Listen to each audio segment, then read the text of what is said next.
March is here and the madness is about to ensue. Brett Goldman alongside Nate Soth here at KCSB Sports covering Cal State Fullerton against the UCSB Gauchos in the Thunderdome, and a game that has huge implications for Big West tournament play. For the Gauchos, without Max Heidegger once again, and probably for the foreseeable future, he had 27 points and led the team in most stat categories against Fullerton in their last game. This is a guy who brings a lot of energy to the game. How do they replace him? Brandon Cyrus has been starting in his place. How does he replace some of the effort that he brings? Yeah, well, like you said, Brandon Cyrus has been starting in place of Max Heidegger, and he can't bring as much scoring as Max Heidegger does, but he will have to step up the scoring, only averaging about 6 points on the year. He put up 8 against Irvine in the starting role, and he'll have to do even better than that tonight if they want to win this game. Defense has to be the key with Brandon Cyrus starting. They have to guard a guy, Jackson Rowe, who's been a monster for this entire season and throughout his entire career as a Cal State Fullerton Titan. And he's one of 4 seniors in this group who they don't want to miss the playoffs, right? They don't want to miss the Big West tournament in their last season. How are they going to make a mark in the Thunderdome tonight? Yeah, well, 4 seniors on Cal State Fullerton averaging 30 or more minutes per game, and Jackson Rowe is the leader of them, averaging 15.7 points per game. He's been a thorn in the Gauchos side ever since he stepped on campus, and he's going to want to go out with a bang in the Thunderdome here tonight. We'll be back at 7 o'clock to cover this game. Huge implications. Hope to see you there. Big West Conference play is underway here at the Thunderdome with the UC Santa Barbara Gauchos taking on the Cal State Fullerton Titans. I'm Aiden Wershing alongside Brett Goldman for KCSB Sports. We're in for a good one, Brett, tonight. Obviously, we have Isla Lane for the Gauchos, who is a double-double machine. She has 8 double-doubles in 13 games. What can you say more about Isla and her performance? Well, it's just her rebounding, her tenacity on the offensive boards is just ridiculous, right? Her ability to grab offensive rebounds, give the Gauchos second chances, and really put up second chance points herself is what provides such a great boost to this team, and sets up her other teammates as well as a good passer, and it's going to be a lot for Cal State Fullerton to have to contain this game. She's so versatile. As you said, she's a great passer. And on the other side, for the Fullerton Titans, Raina Perez, she's been doing it all. She's averaging 22 points per game for these Titans, and she's more than made up for the departures of the 5 seniors, one of which was Deja Smith. And Deja Smith last year was kind of like Isla Lane this year for the Gauchos. So we're in for a treat, wouldn't you say, especially with Raina and her performance? Yeah, absolutely. Raina Perez averaging 22.5 points a game. You talk about a scoring machine. Just can do it from everywhere, shooting over 40% from 3. Some NBA players can't shoot 40% from 3, so over 50% from the field, can score from anywhere on the floor. It's going to be a lot for the Gauchos to contain. It's not going to be one single player that's going to have to do it. We're going to have to see a team effort if we want to stop Raina Perez today. The Gauchos were swept last year by the Fullerton Titans for the first time since 1991. They're looking to change that here in 2020. And again, Aiden Wershing and Brett Goldman for KCSB Sports. 7 p.m. tip-off.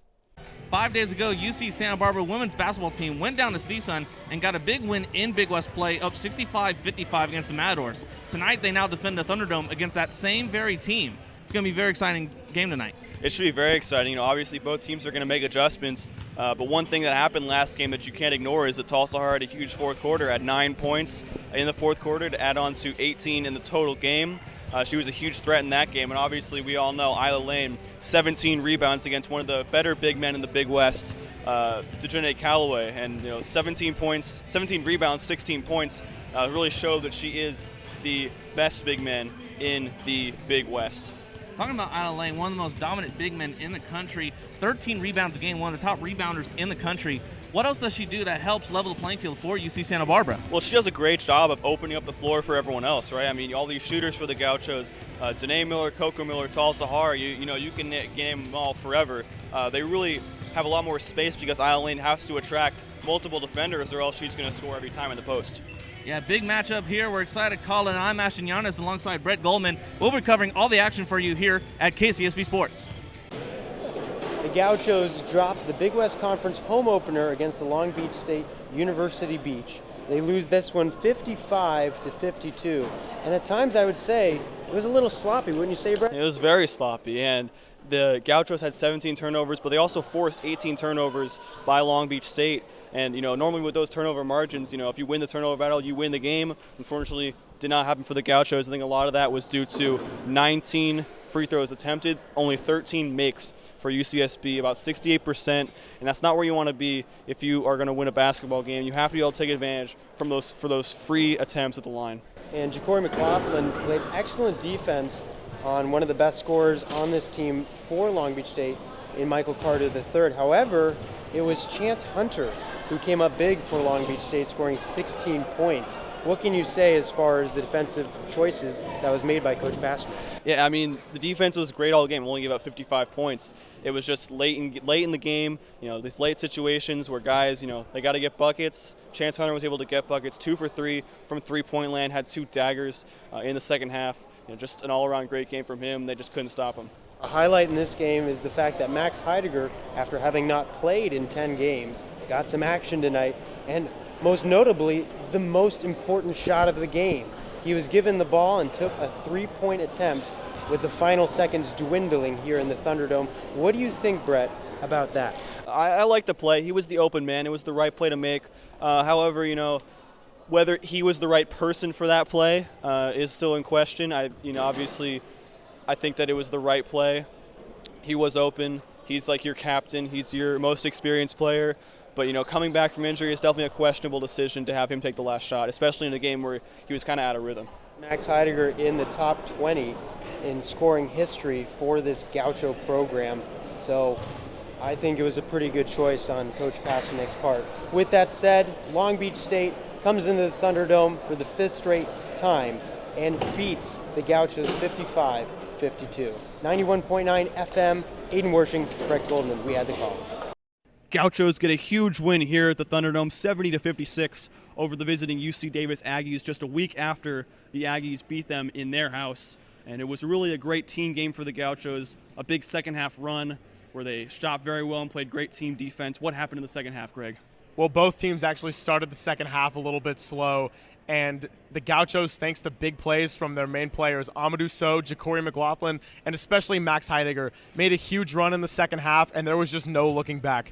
Heidegger showed a lot of aggression in the second half. I would agree with you. Amadou Sow, 2 huge blocks. And for a team that was only up by 5 to start the second half, ended up trailing by a couple in the second half and really came back strong towards the end of it. Really impressive by them there. And holding a team by UC Davis that shoots about 40% from three-pointer on the year, holding them just 29% in this game. How did they do it?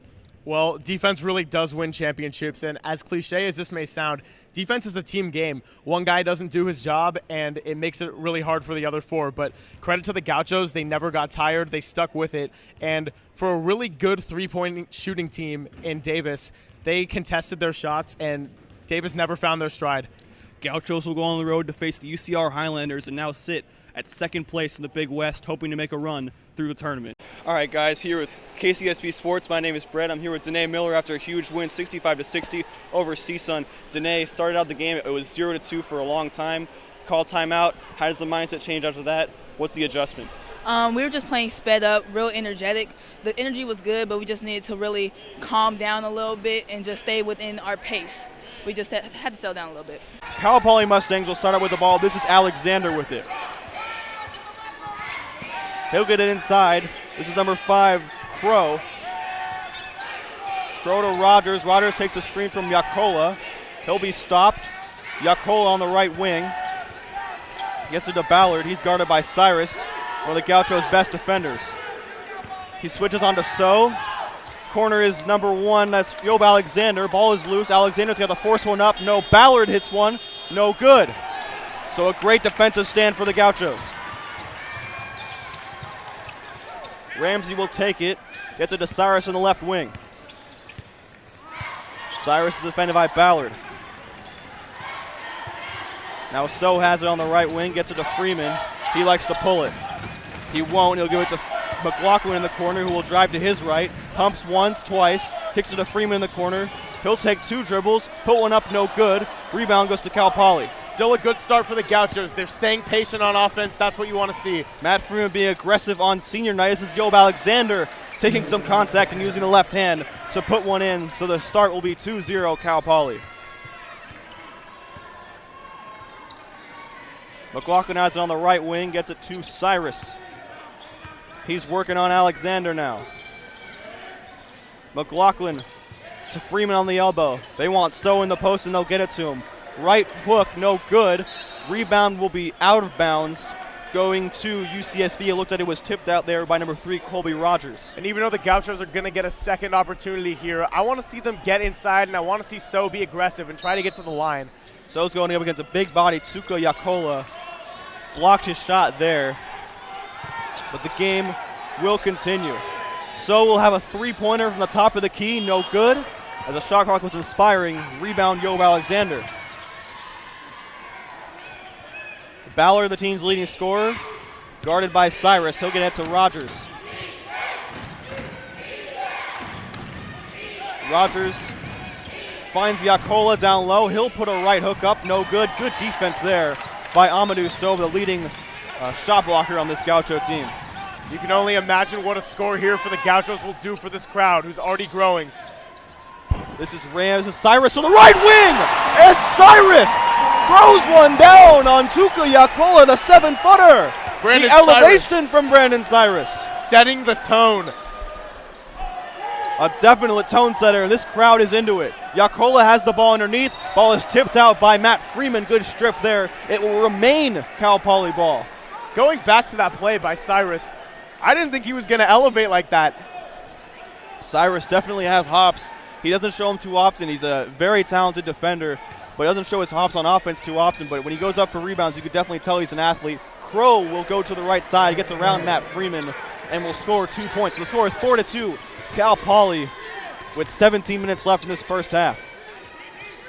Ramsey setting up the offense. Gets it to McLaughlin. McLaughlin on the right side. Takes 2 dribbles. Now Cyrus will drive. Kicks it back out. 10 seconds on the shot clock. Ramsey step back on the left side. Three-pointer no good. Rebound is going to be foul on the rebound, and it's going to stay here. Vinovich makes the call. Gaucho ball. Cyrus was fouled, I believe, by number 3, Rogers. Well, you talk about filling the gap of Max Heidegger. That's been the focus of this entire last 3 games for the Gauchos. Brandon Cyrus is the man filling that spot, and he's showing it early with a monster dunk and a nice hustle play to earn them an extra possession.